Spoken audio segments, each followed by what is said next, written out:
මිථිලා රාජධානිය සොරකින්න මහෝෂධ පණ්ඩිතයන් යෙදූ අපූර්ව උපාය මාර්ගය ගැන ඔබ දන්නවද?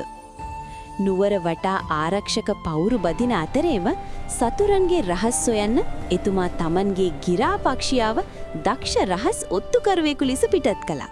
මගේ මිත්‍රයා, ඔබට කිරීමට රාජකාරියක් තියෙනවා.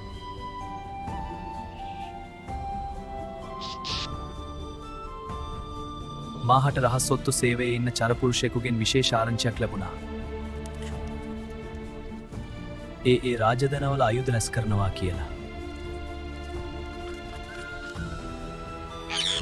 මට හිතෙන්නේ ඔවුන් යුද්ධයකට සුදානම් වෙනවා කියලා.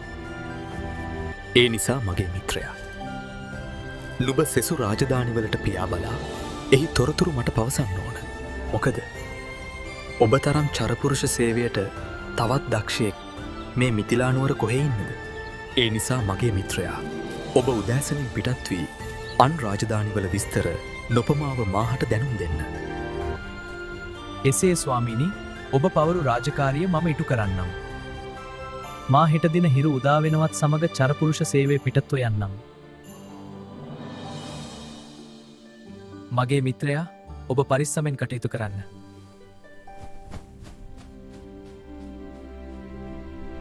රාජධානියෙන් රාජධානියට පියාඹන ගිරවා යන තැන වෙන දේවල් ගැන හොඳට ඇහැගහගෙන ගමන් කරනවා. ඔන්න දවසක් මෙයා චූලනි රජුරුවන්ගේ උත්තර පංචාල රාජධානියට ආවා. ඇවිත් කෙලින්ම ගියේ රජාගේ ලස්සන මංගල උයනට එනවා. මේ අතරේ චූලනී රජුගේ කපටි කේවට්ටයා මුළු දඹදිවම අග්‍ර පුරෝහිත වෙන්න උපක්‍රමයක් කල්පනා කරනවා. මට මේ සැප සම්පත් හැමදේම ලැබෙන්නේ අපේ චූලනී මහා රජතුමන් හින්දා. ඒ නිසා එතුමාව කොහොම හරි මේ මුළු දඹදිවම අග රජු කරන ඕන. පසු මම තමයි මේ මුළු දඹදිවටම අග්‍ර පුරෝහිත. හනිකට යන්න ඕන රජුට මේ ගැන පවසන්න.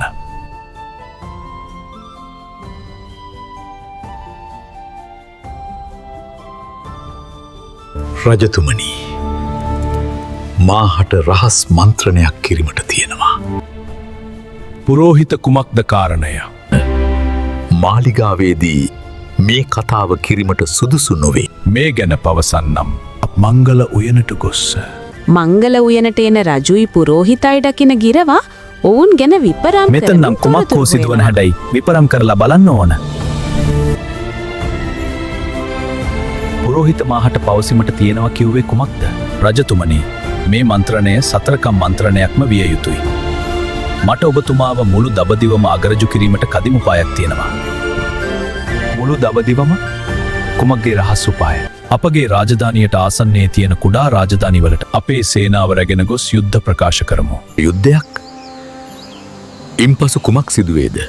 එම කුඩා රාජධානිවල සේනාවන් අල්ප නිසා අපගේ සේනාවන්ට බියෙන් තැති ගන්නවා නිසකයි රජතුමනි. ඒ අවස්ථාවෙන් මා උපක්‍රමශීලීව එම රජවරුන් සමග මන්ත්‍රණයක් කිරීමට කතිකා කරගන්නම්. මන්ත්‍රණයකින් ඔබ බලාපොරොත්තු වන්නේ කුමක්ද? ඒ රජවරුන් හට පහදලා දෙන්නම්. අපගේ යුද ශක්තිය වැඩි නිසා ඔවුන් පරාජය වන බව. අපගේ චූලනී රජුගේ යටතේ රාජ්‍ය කිරීමට කැමතිනම් තවදුරට යුද්ධයක් නොමැති බව පහදලා දෙන්නම්.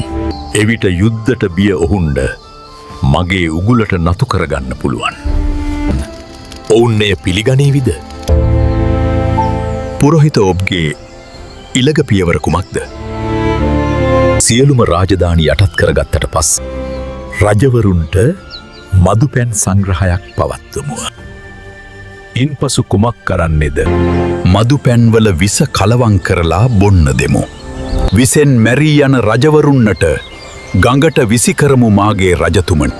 අනතුරුව ඔබ වහන්සේ තමයි මුළු දඹදිවට අගරජු මගේ රජතුමනි.